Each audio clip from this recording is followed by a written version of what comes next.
Em destaque no Panorama CBN, Receita começa a rastrear quebra de sigilo de ministros do STF e de 100 familiares.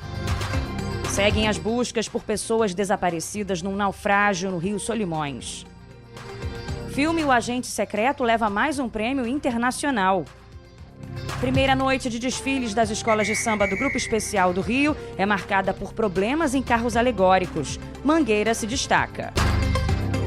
Panorama CBN.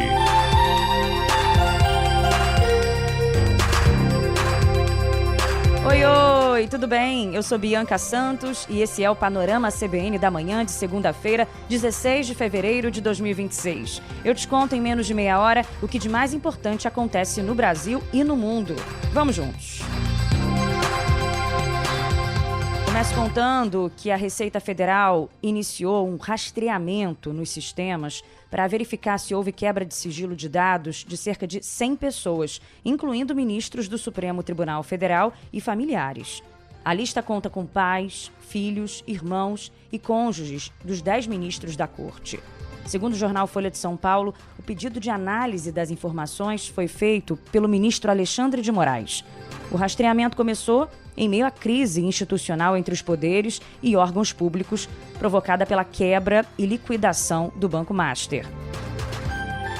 Revelações da investigação sobre o escândalo financeiro do Banco de Daniel Worcário geraram desconfiança e suspeitas de vazamentos de informações protegidas por sigilo bancário e fiscal.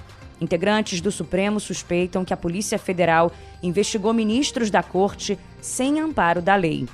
Por outro lado, investigadores da Polícia Federal consideram que decisões tomadas pelo ministro Dias Toffoli na relatoria do caso atrapalharam as apurações. Lembrando que na semana passada, Toffoli foi substituído na relatoria do caso Master pelo ministro André Mendonça, Informações da reunião fechada que selou a saída do ministro acabaram vazando para a imprensa. Como não havia nenhum assessor na sala, alguns integrantes da corte suspeitam que Toffoli tenha vazado as discussões para mostrar que tinha apoio da maioria dos colegas. O jornal Estadão, Estado de São Paulo, informou que o fundo de investimentos usado pelo dono do Banco Master para comprar parte da participação do ministro Toffoli no resort Taiaiá movimentou 35 milhões de reais. As datas dos aportes, feitos pelo cunhado do banqueiro, o pastor Fabiano Zettel, são simultâneas à costura da sociedade entre o fundo e a empresa do ministro, a Maridit.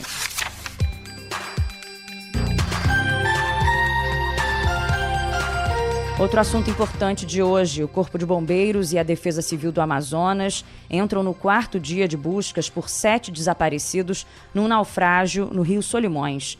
As equipes de resgate concentram as buscas no encontro das águas dos rios Negro e Solimões. Cerca de 25 mergulhadores e uma equipe de São Paulo com equipamentos especializados estão envolvidos nas buscas, que já percorreram mais de 10 quilômetros abaixo do ponto do naufrágio.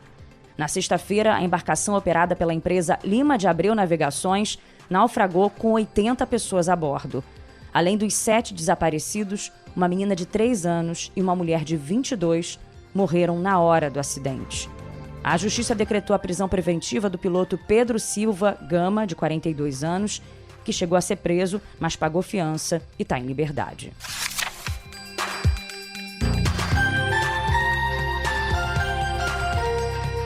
Eu te conto agora que o viúvo da mulher que morreu após uma aula de natação numa academia de São Paulo deixou o hospital neste domingo. Vinícius de Oliveira, de 31 anos, ficou 8 dias internado, 7 deles na UTI, em consequência de intoxicação. Emocionado, ele contou como que tem lidado com a dor e com o luto. Tá todo mundo se apoiando e vai todo mundo continuar junto porque não tá sendo fácil para ninguém. É uma vitória ter saído com vida. Agradeço muito a isso, mas tem aquela falta, sabe? É aquela vitória que tá... Falta, né? Falta a vida da Ju. E por mais que eu tente não guardar nenhum tipo de ódio, revolta, porque isso não vai fazer bem pra mim, não vai fazer bem pra ninguém, muita coisa tem que ser mudada. Isso não pode continuar assim. Tava Eu fui vendo as reportagens aos poucos, até para me preservar, e tava tipo, tudo errado, né? Bom, o técnico em computação também passou mal depois de sair da piscina com a esposa, a professora Juliana Faustino Baceto, de 27 anos, que morreu no mesmo dia. A suspeita da Polícia Civil é de que o casal e mais 5 alunos da academia C4 GIM foram intoxicados por cloro. O Vinícius, quando ainda estava internado na UTI, gravou um vídeo para o programa Fantástico da TV Globo e relatou o momento do episódio na piscina. A gente estava nadando já fazia uns 15 minutos e aí acho que foi o momento que a mistura foi feita, né? Eu lembro que eu estava na raia da direita e aí eu já encostei na parede sufocando, sentindo isso aqui ardendo.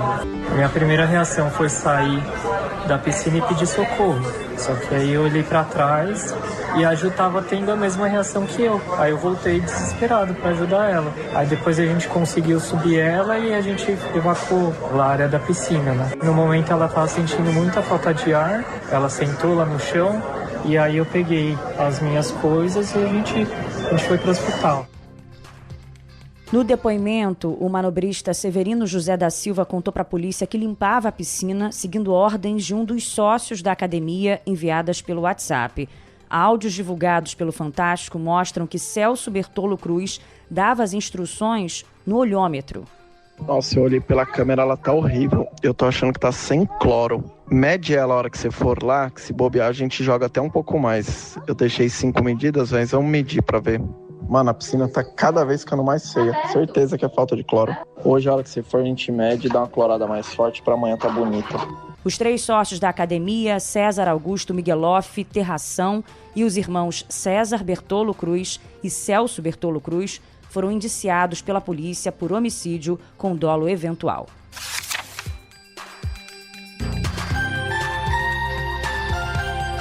Vamos falar de coisa boa agora, né? O longa O Agente Secreto levou o prêmio de melhor filme internacional no Independent Spirit Awards. O diretor de fotografia brasileiro, Adolfo Veloso, ganhou a categoria de melhor fotografia pelo trabalho na produção americana Sonhos de Trem.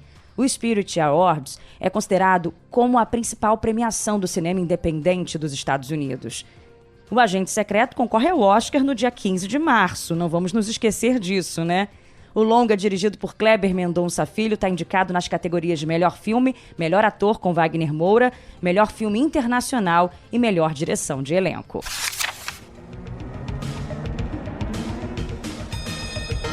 Agora, destaques internacionais. Um homem foi preso em Bérgamo, no norte da Itália, após tentar raptar uma menina de 1 ano e meio na porta de um supermercado. Isso aconteceu na tarde de sábado e ainda repercute bastante. A criança sofreu uma fratura no fêmur durante uma tentativa frustrada do sequestro e foi levada para o hospital para atendimento médico. Foi um episódio que aconteceu no momento em que a família deixava o supermercado de mãos dadas. Segundo a polícia, o suspeito, um cidadão romeno de 37 anos, sem residência fixa e sem antecedentes criminais, interveio abruptamente e agarrou a menina pelas pernas, tentando arrancá-la da mãe e arrastá-la para dentro do estabelecimento. Ainda bem que não conseguiu. O primeiro-ministro britânico, Keir Starmer, buscará ampliar os poderes para regulamentar o acesso à internet. Ele disse que o movimento é necessário para proteger crianças e adolescentes dos riscos digitais em constante evolução. O governo britânico anunciou no mês passado uma consulta à população sobre o tema. Espanha, Grécia e Eslovênia anunciaram que planejam implementar proibições semelhantes. Os Estados Unidos interceptaram outro navio petroleiro no Oceano Índico. A embarcação carregava a bandeira do Panamá. O barco aparece na lista de sanções do Tesouro americano. Conforme o governo de Donald Trump, o navio tem ligações com o regime do Irã. E o presidente americano Donald Trump disse que os países que fazem parte do Conselho da Paz prometeram mais de 5 bilhões de dólares para as ações na faixa de Gaza. Ele disse que os recursos serão destinados aos esforços humanitários e à reconstrução do território palestino. O republicano destacou que as nações se comprometeram a enviar milhares de militares para compor uma força de estabilização autorizada pela ONU, além de reforçar a atuação da polícia local no enclave. E o ex-presidente americano Barack Obama criticou a falta de decoro e de vergonha na política do país ao comentar pela primeira vez um vídeo publicado por Donald Trump numa rede social. O material retratava Obama e a mulher dele como macacos. O ex-presidente também disse que a maioria dos americanos considera esse comportamento profundamente perturbador. O vídeo, lembrando, foi postado no dia 5 de fevereiro e acabou criticado por políticos de todos os espectros. Inicialmente, a Casa Branca minimizou o assunto, mas depois atribuiu a publicação a um erro de um assessor e a deletou. Trump chegou a dizer que não tinha visto as imagens ofensivas e que não tinha motivos para se desculpar.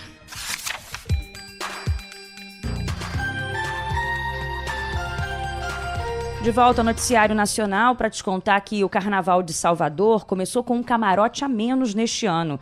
O Fantástico mostrou como que uma estrutura de 3 andares, 3 palcos e 14 telões de LED foi interditada antes mesmo de receber os primeiros convidados. O espaço tinha capacidade para 825 pessoas e vista privilegiada do circuito. Segundo a Polícia Civil da Bahia, a interdição ocorreu após uma investigação que começou em 2024. A apuração identificou movimentações financeiras entre traficantes de vários estados e influenciadores que vendem rifas nas redes sociais. Entre eles está Diogo Santos de Almeida, conhecido como Diogo 305, dono do camarote lacrado. Em 2025, os investigadores descobriram que Diogo e Manuel Ferreira da Silva Filho, indiciado por lavagem de dinheiro, Manuel, compraram juntos um avião avaliado em mais de 12 milhões de reais. A aquisição levantou suspeitas e acelerou a apuração sobre a origem dos recursos usados pelo influenciador, que ostenta prêmios caros e vida de luxo no Instagram. A polícia diz que Diogo vende rifas extremamente baratas. Algumas chegam a 6 centavos, para prêmios que vão de carros de 200 mil a cavalos de raça. A prática, segundo os investigadores, cria pulverização das vendas e dificulta o rastreio do dinheiro, que pode alimentar organizações criminosas. Na operação que fechou o camarote, a polícia cumpriu mandados de busca na casa do influenciador. Os agentes encontraram cerca de 10 veículos, entre eles uma Lamborghini avaliada em mais de 4 milhões de reais. A Polícia Civil do Rio de Janeiro investiga o acidente com um carro alegórico da União de Maricá, que deixou ao menos 3 feridos na Sapucaí. Uma perícia preliminar já foi feita. Um integrante da agremiação, o senhor Itamar de Oliveira, de 65 anos, sofreu fratura exposta grave nas 2 pernas. Ele foi atropelado. O secretário municipal de saúde do Rio, Daniel Sorães, diz que o senhor Itamar passou por um procedimento cirúrgico e foi encaminhado ao CTI do Hospital Municipal Souza Aguiar. Outros 2 homens tiveram ferimentos leves. O acidente aconteceu no 2º dia de desfiles da Série Ouro, a divisão de acesso do Carnaval do Rio de Janeiro. A União de Maricá informou que uma equipe da agremiação acompanha a situação de forma permanente e presta todo o suporte necessário às vítimas. A Mangueira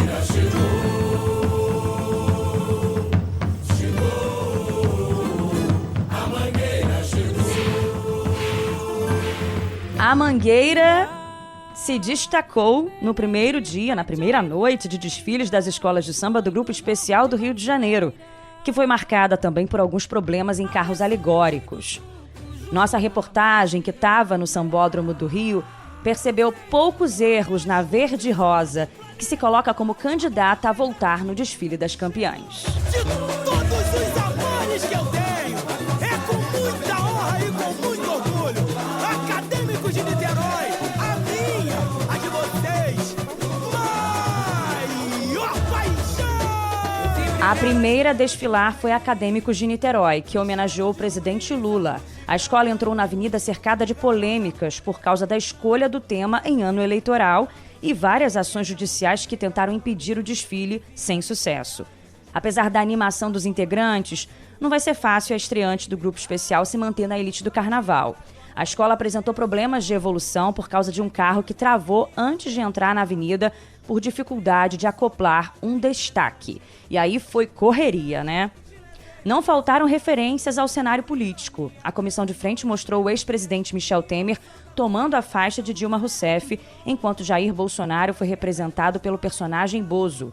De última hora, a primeira-dama Janja da Silva desistiu de desfilar. O presidente Lula acompanhou a homenagem do camarote da Prefeitura do Rio e desceu rapidamente na avenida para cumprimentar integrantes da escola. Se joga na festa, esquece amanhã, minha escola na rua pra ser campeã. Se joga na festa, esquece amanhã, minha escola na rua pra ser campeã. Segunda a desfilar, a imperatriz leopoldinense levou o cantor Ney Matogrosso para a avenida. Com o tema camaleônico, a apresentação fez referências à carreira do artista, desde o início nos Secos e Molhados, e passou por obras como Homem de Neandertal e Sangue Latino. Ney foi ovacionado pelo público. Ele desfilou na última alegoria e comemorou o resultado. Fiquei muito feliz com o resultado, né? Porque é muita gente envolvida, é muito trabalho envolvido, né? Aí quando você vê que as pessoas recebem, é muito bom. Não passa nada na cabeça, você tá ali naquele momento, você só tá ali passando pela escola, né? Pela avenida, né?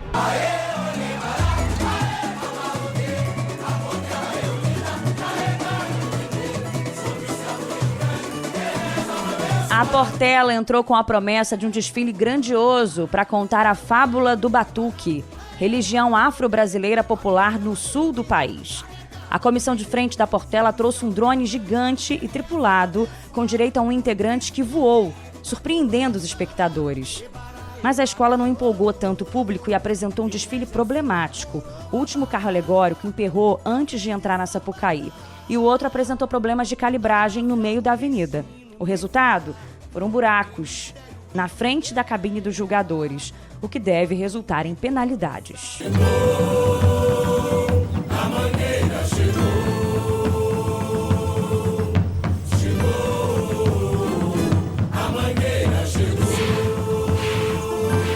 Encerrando a noite, a Mangueira apresentou uma homenagem ao curandeiro e xamã Babalaô, mestre Sacaca, influente na identidade do Amapá.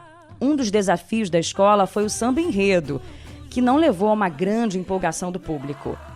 Mas o carnavalesco Sidney França se disse satisfeito por levar mestre Sacaca ao conhecimento do país. São meses de trabalho, né? Todo o projeto de carnaval é grandioso, todos. Esse da Mangueira em especial, porque reconecta a escola com a ancestralidade e com o Brasil profundo. A Mangueira tem muito isso, né? De revelar os Brasis, principalmente os Brasis invisibilizados. Então foi uma homenagem da Mangueira pro extremo norte do Brasil, pro estado do Amapá, pra família de mestre Sacaca, a memória desse homem maravilhoso. Então eu tô muito emocionado de cumprir a missão de honrar as tradições de um brasileiro que quase ninguém conhece e a Mangueira consegue tornar pauta nacional. E aí nossa reportagem percebeu que foi um desfile tecnicamente muito bonito. Ao fim, um carro alegórico bateu até na base do monumento da Praça da Apoteose, mas isso não prejudicou a conclusão. E o segundo dia dos desfiles na Sapucaí vai contar com apresentações de Mocidade Independente de Padre Miguel, Beija-Flor de Nilópolis, Unidos do Viradouro e Unidos da Tijuca.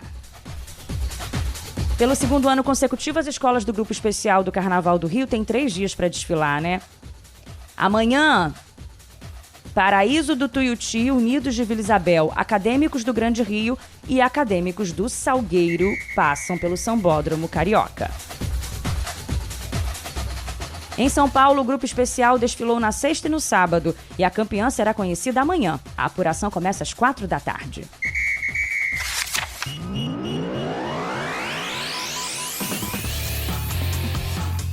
No futebol, o Santos goleou o Velo Clube por 6-0 na última rodada da primeira fase e se classificou para as quartas de final do Campeonato Paulista. O São Paulo bateu a Ponte Preta por 2-1 e também garantiu vaga.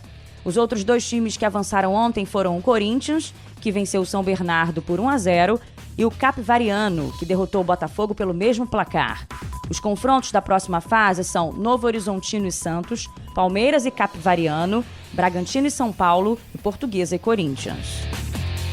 No Rio de Janeiro, o Flamengo se classificou para a semifinal do Campeonato Carioca ao vencer o Botafogo por 2-1 no estádio Newton Santos. O rubro-negro vai enfrentar o Madureira em 2 jogos por um lugar na decisão. Hoje, às 6 da tarde, Fluminense e Bangu disputam a última vaga na semifinal. Quem avançava a enfrentar o Vasco, que se classificou no sábado após empate por 1-1 com o Volta Redonda. No Campeonato Gaúcho, Internacional e Ipiranga disputam no sábado o segundo jogo da semifinal. Neste domingo, em Erechim, o Inter venceu por 3-0. Na outra chave, Grêmio e Juventude empataram por 1-1. O jogo decisivo será no próximo domingo, em Caxias do Sul. Em Minas Gerais, as semifinais começam no sábado também, entre Pouso Alegre e Cruzeiro. No domingo, Atlético Mineiro e América fazem o primeiro jogo na briga por uma vaga na final. Na Itália, o campeão olímpico Lucas Pinheiro voltou a competir hoje nos Jogos Olímpicos de Inverno, mas infelizmente sofreu uma queda e ficou fora da disputa por medalha no slalom do esqui alpino. Ele acabou não concluindo o percurso. O slalom é uma versão com pista menor e mais curta que o slalom gigante, com menos espaço para erros. Lembrando que no último sábado, Lucas conquistou a medalha de ouro no slalom gigante, a primeira da história do Brasil nos Jogos Olímpicos de Inverno. Com a vitória do Lucas, o Brasil aparece pela primeira vez no quadro geral de medalhas em uma Olimpíada de Inverno. O país está na 17ª posição. A competição, no momento em que eu gravava, era liderada pela Noruega, com 12 ouros e 26 medalhas no total. Anfitriã dos Jogos, a Itália, estava na 2ª posição, com 8 ouros, 4 pratas e 10 medalhas de bronze. E Raíssa Leal, a fadinha, conquistou o título da primeira das 7 etapas da temporada 2026 da Street League Skateboarding. A competição foi realizada em Sydney, na Austrália. No masculino, o brasileiro Giovanni Viana também subiu ao pódio após terminar em 3º lugar. A próxima etapa ocorre em Los Angeles no dia 4 de abril.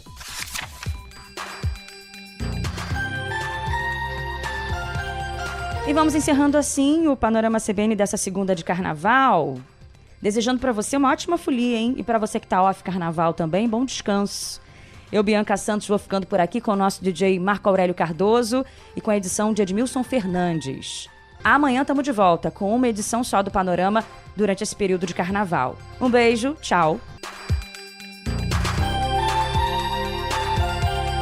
Panorama CBN. As principais notícias do dia em menos de meia hora.